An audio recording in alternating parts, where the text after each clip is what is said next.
हरे कृष्णा। इस परम पुण्य महाभागा पौष मास में भगवान श्री विष्णु की अधिक से अधिक भक्ति सेवा और पूजा करनी चाहिए। ये मास मनुष्य को परम आध्यात्मिक उच्च गति प्रदान करने वाला है। उसके समस्त पाप और कलम शों का नाश हो जाता है और कलेशों का भी नाश होता है। इस मास में किया गया जप तप दान श्रवण मनुष्य को परम आध्यात्मिक उन्नति प्रदान करता है। और इसी पौष मास के विशेष समय में हम श्रवण कर रहे हैं वेदों और शास्त्रों में से ली गई प्रामाणिक और पौराणिक कथाओं का। तो चलिए हमारी पिछली कड़ी को आगे बढ़ाते हुए श्रवण करते हैं आज की कथा। आज की कथा अध्याय 11 से 18 तक की है। इस अध्याय का नैमिपाक्षर में ऋषियों ने पूछा, हे सूत गोस्वामी, जब इस प्रकार राजा वेन की उत्पत्ति एक महात्मा पुरुष से हुई थी, वह संयम भी धर्म का आचरण करने वाले थे, तो फिर उन्होंने अधर्म का आचरण कैसे किया और किस प्रकार धर्म का त्याग करके वह पाप में लिप्त हो गए। इसका उत्तर देते हुए सूत गोस्वामी ने कहा, साधुगण वह इनकी जिस प्रकार पापाचार में प्रवर्तित हुई, अब वह वृतांत सुनाता हूँ। धर्म के ज्ञाता प्रजापालक राजा वेन जब शासन कर रहे थे, उस समय कोई पुरुष वेश धारण करके उनके दरबार में आया। वह निर्वस्त्र था, उसका शरीर विशाल था और सिर सफेद था। वह बड़ा कांतिमान दिख रहा था। उसकी आंख में मोर पंख की बनी हुई मंजरी थी और एक हाथ में नारियल का जल पात्र था। इन दोनों को धारण करके वह वेद शास्त्रों को दूषित करने वाला शास्त्र का पाठ कर रहा था। जहां महाराज वेन बैठे हुए थे, उसी स्थान पे वो बड़ी जल्दी के साथ पहुंचा और वहां पर आया देखकर वेन ने पूछा, आप कौन हैं जो ऐसे अद्भुत रूप धारण किए आए हैं? आप सारी बातें सच सच बताइए। राजा वेन का ये वचन सुनकर उस पुरुष ने कहा, हे राजन, तुम इस प्रकार धर्म के पचड़े में पड़कर जो राज्य चला रहे हो, ना वह सारा व्यर्थ है। तुम बहुत ही मूढ़ और अज्ञानी लिख रहे हो। मेरा परिचय जानना चाहते हो तो सुनो। मैं देवताओं का परम पूज्य हूँ, मैं ही ज्ञान हूँ, मैं ही सत्य हूँ, मैं ही सनातन ब्रह्मा हूँ, मोक्ष भी मैं ही हूँ। मैं ब्रह्मा जी के देह से उत्पन्न सत्य प्रतिज्ञ पुरुष हूँ। मुझे जिन स्वरूपों जानो, सत्य और धर्म ही मेरे कलेवर हैं। ज्ञान प्रायण योगी मेरे ही स्वरूप का ध्यान करते हैं। तब राजा वेन ने पूछा, आपका धर्म कैसा है, आपका शास्त्र कैसा है और आप किस आचार का पालन करते हैं, ये सब बताइए। तब उस जिन ने कहा, जहाँ मन देवता निर्ग्रंथ गुरु और दया को ही परम धर्म बताता है, वहीं मोक्ष देख जाता है और वहीं जैन दर्शन है। इसमें कोई संदेह नहीं है। अब मैं अपनी आचार बताता हूँ। मेरे मत में यजन याज वेद अध्ययन नहीं है, संधि उपासना भी नहीं है, तपस्या दान स्वधा और स्वाहा का भी मैं परित्याग करता हूँ। हव्य कव्य का तर्पण, अतिथियों का सत्कार, बलि वैश्वदेव आदि कर्मों का भी विधान नहीं किया गया। केवल अरहन का ध्यान ही उत्तम माना गया है। जैन मार्ग में प्राय ऐसे धर्म का आचरण ही दुष्टि गोचर होता है। प्राणियों का ये शरीर 5 तत्व से बना है, इसलिए श्राद्ध और यज्ञ ये सब क्रियाओं की कोई आवश्यकता नहीं। जैसे पानी में जल और जंतुओं का समागम होता है, जिस प्रकार बुलबुले पैदा होते हैं और विलीन हो जाते हैं, उसी प्रकार संसार में समस्त प्राणियों का आवाहन होता है। अंतकाल आने पर वायु रूप आत्मा शरीर छोड़कर चली जाती है और पंच तत्व पांचों भूतों में मिल जाती है। उसके बाद मोह से मुग्ध मनुष्य परस्पर मिलके मरे हुए जीव के लिए श्राद्ध आदि पारलौकिक क्रिय करता है। मोह वर्षभ शय्या तिथि को पियो का तर्पण करते हैं। भला मरा हुआ मनुष्य कहाँ रहता है, किस रूप में आकर वह श्राद्ध आदि का भोग करेगा? मिष्ट न खाकर तो सिर्फ ब्रह्मा लोग तृप्त होते हैं। मृताक्रमांक कर्म नहीं समझना चाहिए। अगर अन्न का भोजन किया जाए तो उसी में उसकी समर्थक है।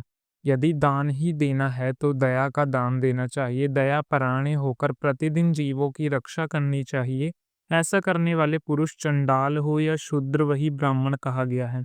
दान का भी कोई फल्य वल्य नहीं है, इसलिए दान देने की भी कोई आवश्यकता नहीं। जैसा श्राद्ध वैसा दान, दोनों का ही एक ही उद्देश्य है। अत्र भगवान जिनका बताया हुआ धर्म ही भोग और मोक्ष प्रदान करने वाला है, मैं तुम्हारे सामने उसी का वर्णन करता हूँ। वो बहुत पुण्यदायक है। पहले शांत चित्त से सब पर दया करनी चाहिए, फिर हृदय में मन के शुद्ध भाव से चराचर स्वरूप एकमात्र जिनकी आराधना करनी चाहिए। उन्हीं को नमस्कार करना चाहिए। हे नृपश्रेष्ठ वेन, माता पिता के चरणों में कभी कभी मस्तक झुकाने की आवश्यकता नहीं, फिर औरों की तो बात ही क्या करनी। अब उस जिन की ये सारी बातें सुनकर राजा वीन ने पूछा, ये ब्राह्मण आचार्य गण गंगा आदि नदियों को पुण्य तीर्थ बताते हैं, इनका कहना है ये तीर्थ महान पुण्य प्रदान करने वाले, इसमें कहाँ तक सत्य है, कृपया ये बताइए मुझे। तब उस जिन ने कहा, महाराज, आकाश से बादल एक ही समय जो पानी बरसाते हैं वे पृथ्वी और पर्वत सभी स्थानों में गिरता है। वह बहकर नदियों में एकत्रित होता है और वहां से सर्वत्र जाता है। तो जल बहाने वाली ही मैं, तीर्थ कैसा सरोवर और समुद्र सभी जल के आश्चर्य हैं।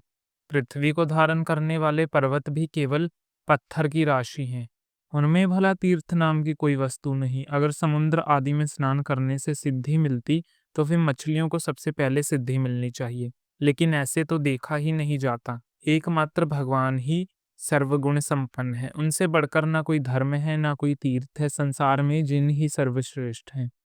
इसलिए उनका ही ध्यान करो, उन्हीं से अपने नित्य सुख की प्राप्ति करो। इस प्रकार उस रहस्यमय पुरुष ने वेद, दान, पुण्य, यज्ञ समस्त धर्मों की निंदा करी और अंग कुमार राजा वेन को पाप के प्रभाव द्वारा बहुत कुछ समझाया। उसके इस प्रकार समझाने पे राजा वेन के हृदय में पाप भाव का उदय हो गया। वेन उसकी बातों से मोहित हो गया। उसने उसके चरणों में प्रणाम करके वैदिक धर्म और सत्य धर्म आदि की क्रियाओं को त्याग दिया। पाप आत्मा वेन के शासन ने संसार पापम बन गया और उसमें हर तरह के पाप होने लगे। उसने वेद, यज्ञ, उत्तम धर्म, शास्त्रों का अध्ययन सब कुछ बंद करवा दिया और उसके शासन काल में ब्राह्मण लोग ना दान कर पाते थे ना स्वास्थ्य, और इस प्रकार धर्म का सर्वाध लोप हो गया। सभी और महान पाप जाने लगा। वेन अपनी पिता अंग के मना करने पर भी उसकी आज्ञा के विपरीत ही आचरण करने लगा।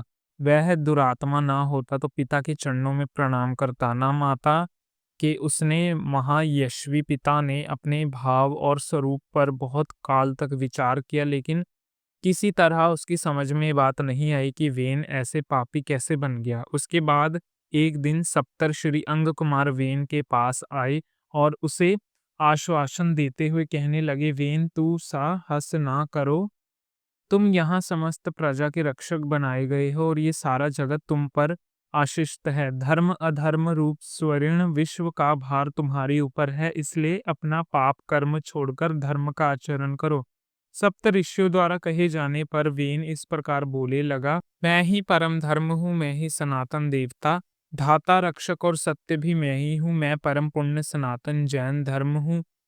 हे ब्राह्मणों, मुझे धर्म रूपी देवता का ही तुम लोगों अपने कर्म द्वारा भजो। तब उन ऋषियों ने कहा, हे राजेंद्र, ब्राह्मण, क्षत्रिय और वैश्य ये तीन वर्ण द्वित जाति कहलाते हैं। इन सभी वर्णों के लिए सनातन घृति ही परम प्रमाण है। समस्त प्राणी वैदिक आचार से ही रहते हैं, उसी से जीविका चलाते हैं। राजा के पुण्य से प्रजा सुख पूर्वक जीवन निर्वाहन करती है और राजा के पाप से नाश हो जाता है। इसलिए तुम सत्य का आचरण करो। ये जैन धर्म सतयुग, त्रेता और द्वापर का धर्म नहीं है। कलयुग का प्रवेश होने पर कुछ मनुष्य इसका आश्चर्य लेंगे। जैन धर्म ग्रहण करके सब मनुष्य पाप से मोहित हो जाएंगे। भगवान गोविंद सब पाप को हरने वाले हैं। वह ही कलयुग में पापों का संहार करेंगे। पापियों के कृत होने पर मलेच्छ का नाश करने के लिए साक्षात भगवान श्री विष्णु कल्कि रूप में अवतरित होंगे, इसमें कोई संदेह नहीं है। इसलिए हे वेन, तुम कलयुग के इस व्यवहार को त्याग दो, पुण्य का आश्चर्य लो। तब उस राजा वेन ने कहा, हे ब्राह्मणों, मैं ज्ञानी में सबसे श्रेष्ठ हूँ। विश्व का ज्ञान मेरे ही के अंदर है। जो मेरी आज्ञा के विपरीत वर्ताव करता है निश्चिंत ही दंड का अधिकारी बनेगा। अब इस पाप विद्धि वाले राजा वेन को बहुत समझाया, लेकिन सप्तऋषियों की कोई भी बात उसने नहीं मानी। तब सप्तऋषि क्रोधित हो गए और उसे श्राप के भय से वेन एक बांबी में घुस गया। लेकिन वह ब्रह्म ऋषि उस क्रूर पापी को वहां से बलपूर्वक पकड़ लाए। क्रोध में आकर राजा के बाएं हाथ का मंथन करने लगे और उससे एक नीचे जाति का मनुष्य उत्पन्न हुआ, जो कि बहुत ही छोटे कद का, काला और भयंकर था। वह निषादों और विशेष करके मलेच्छों को धारण पोषण करने वाला राजा हुआ। तत्पश्चात ऋषियों ने दुरात्मा वेन के दाहिने हाथ का मंथन किया और उसी से महात्मा राजा पृथु का जन्म हुआ। जिन्हें वसुंधरा का दोहन किया गया था। उ- उन्हीं के पुण्य प्रसाद से राजा वीन धर्म और अर्थ का ज्ञाता हुए। तो ये थी आज की हमारी पौष मास की विशेष कथा। इस कथा में हमारे लिए एक विशेष शिक्षा छुपी हुई है, वह क्या थी हम अपने आप नीचे कमेंट बॉक्स में लिखकर बताएंगे। अगर आपने आज की कथा को ध्यान से सुना तो आप भी अवश्य इस शिक्षा को आप आत्मसात कर पाएंगे। और इसी पौष मास कथा श्रृंखला की आगे की कड़ी को सुनने के लिए आपके अपने चैनल को सब्सक्राइब कर लीजिए, बेल आइकन द्वारा नोटिफिकेशन ऑन रखिए और हम आपसे मिलेंगे बहुत जल्द इसी कथा में श्रृंखला की अगली कड़ी के साथ। हरे कृष्णा।